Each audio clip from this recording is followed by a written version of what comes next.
IDEA of 1975, also known as the Individuals with Disabilities Education Act, is a federal law that provides guidelines for the education of children with disabilities.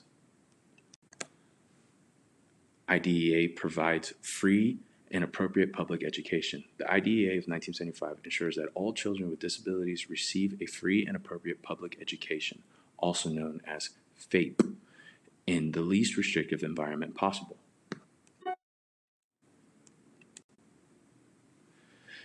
IDEA covers a range of disabilities. The law covers a wide range of disabilities, including intellectual disabilities, hearing and visual impairments, emotional disturbances, and physical disabilities.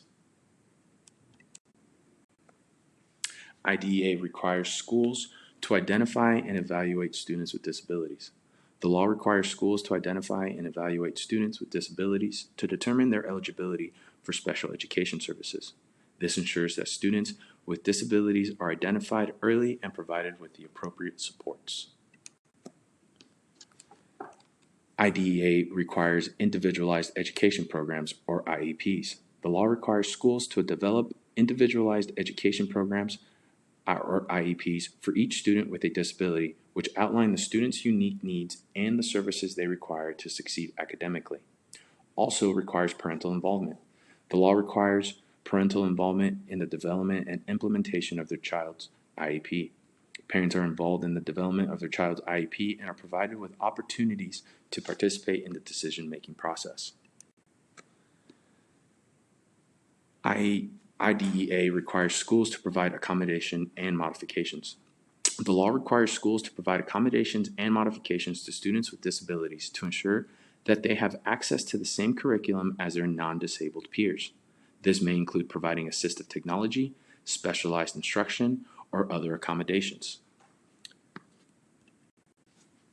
IDEA ensures due process. The law provides procedural safeguards to ensure that parents and students have access to due process and the opportunity to challenge decisions made by the school.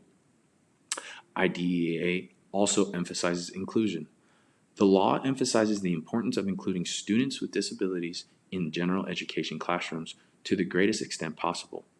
The law emphasizes the importance of placing students with disabilities in the least restrictive environment possible. This means that students should be educated in general education classrooms whenever possible, and only removed to more restrictive settings when necessary. The first thing I will do from this point going forward is to make sure I read all of my students' IEPs and 504 plans to ensure they are receiving the appropriate accommodations to succeed in my classroom. Thank you.